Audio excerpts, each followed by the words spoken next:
to get internet services out there until they can get broadband border-to-border grants.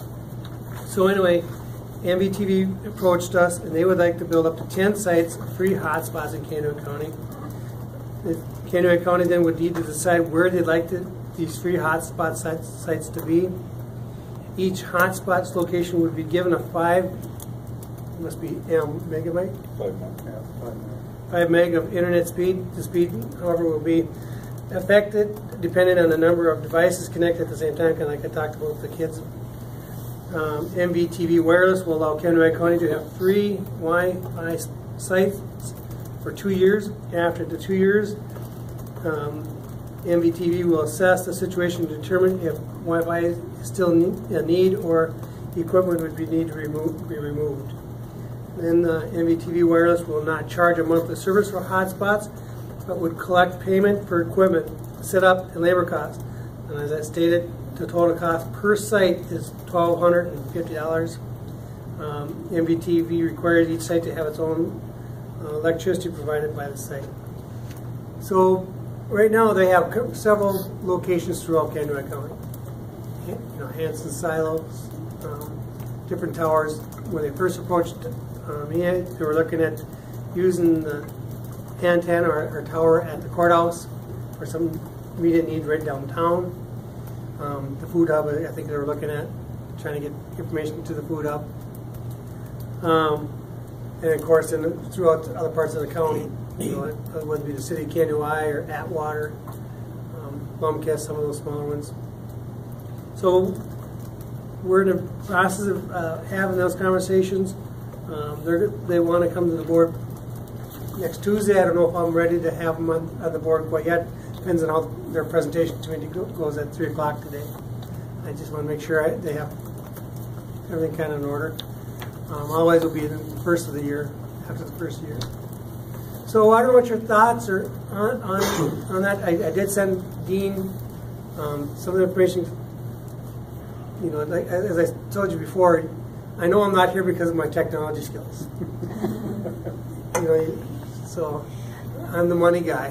And I know that. And so I never tried to admit that I know anything about technology. So if you have any thoughts or questions, about 1 mile, about a mile. And like you said, they're going to get a temporary solution until we. Yep. But it sounds like they're going to be more in an area that's already covered. Like we just did a Wi-Fi at the Civic Center, right? Mm-hmm. Yeah. And actually, what MVTV is doing fits in Blandon grant things, and that's why they got funded down by. Where was that at? Nobles County. It was a Blandon grant. We already did a Blandon grant for Wi-Fi, so we did some of that. Right. Otherwise, we would have been the right entity, and we probably could have accessed more money. But our pot of money with Blandon is this grant is here. Right. We have to be focused. So we could not do more. But it supports what we're doing. It supports what we're doing. It's getting internet out to as many people as we can, and the need is coming through Vision 2040. It's coming through our VRE study. It's coming through everything we've heard. So for the county to go ahead funding something like that, for us to support it is saying we're supporting everything that we're doing through Blandon. But have we identified locations that have the biggest need or something like that? Right, and some of the areas that have the biggest needs, they can't even service because of the geographical locations. If there's hills or we can have straight line sites. And this is just regular 802.11 laptop Wi-Fi that they'll provide out. You don't have to have a special modem to connect up with them. I think so. So wait a minute. Yes. That was a tough question. The taxpayers would pay for the initial equipment setup, and they would do it for 2 years just and free to get people to allow people to use it to get us from point A to point B. What they're trying to do in Nobles County, part of their economic development, is to make sure that businesses see that the EDC down there is trying to do everything possible to build that Band-Aid so they can move there, operate there, stay in Worthington. Well, and that's the middle mile one, right? I mean, they're always what they've told us, or whatever is that it's that they can't get enough bandwidth between sites, and that's their problem. So, I mean, eventually maybe that will help and see that speed increase. But $1,200, I mean, that's pocket change. I mean, why not? Well, that's Well, it's but that's not what they want. $12,500 Per to do it all, unit. right? Yeah, Per, but I mean, $1,250 per Per unit, site. and we do 10 cents. So do Yeah. you- But here's the thing, as a taxpayer, not as a member of this committee, I see that the county's already contributed to a very worthwhile project being the feasibility study. And then this is another thing. I'm not going to debate its usefulness. It's somewhere in the range of being useful to this committee, but as a taxpayer, I think the county's already stepped up to the plate. But we don't stop building roads because the taxpayers have to pay for it. This is like a road. You can't get information from point A to point B until you have the internet service.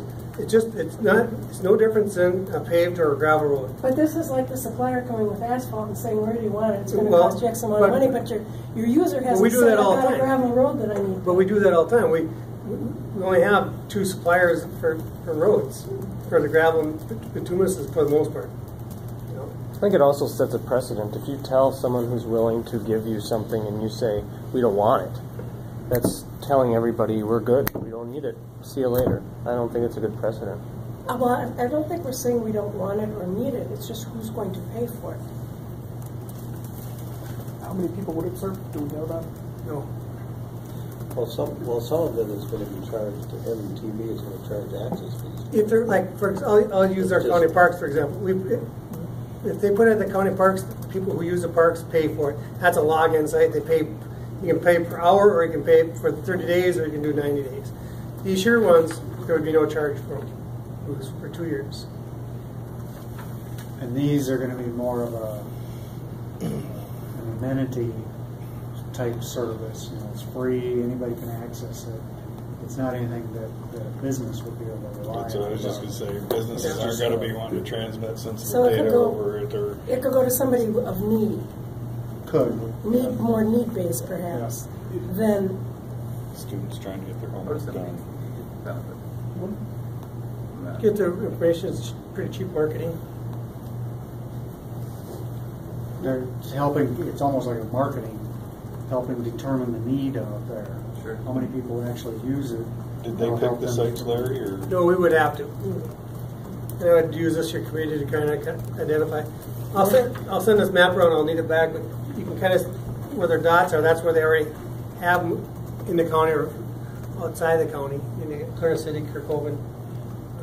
One of the things we talked about at Blandon, and this was Connie, we had this meeting afterwards that was for the Blandon communities. We were an alumni, and I had to cover Larry represented our group with us. because I could stay. So, but one of the things they talked about was building more sophisticated use over time, and so that as showing people once they get it, they start to see where they have that use. And something like this might be useful for that reason.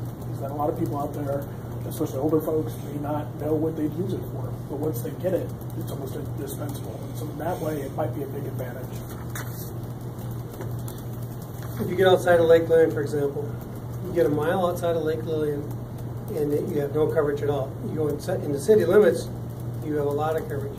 We have people that are, I know 2 clients that we're trying to keep in their homes. They're elderly, and if they had telemedicine, where a nurse could check, do the scales and all that stuff there, they could stay in their houses.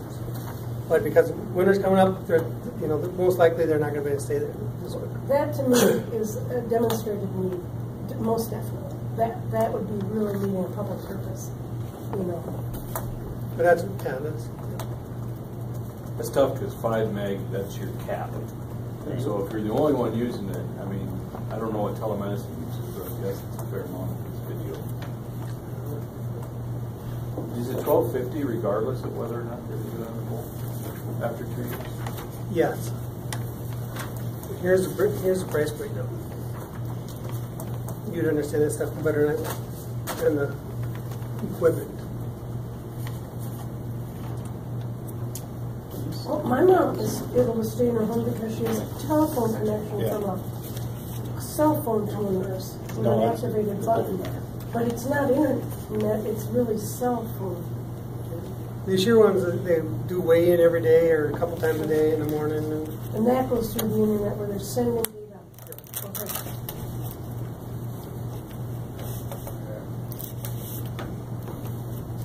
Any other comments for Larry?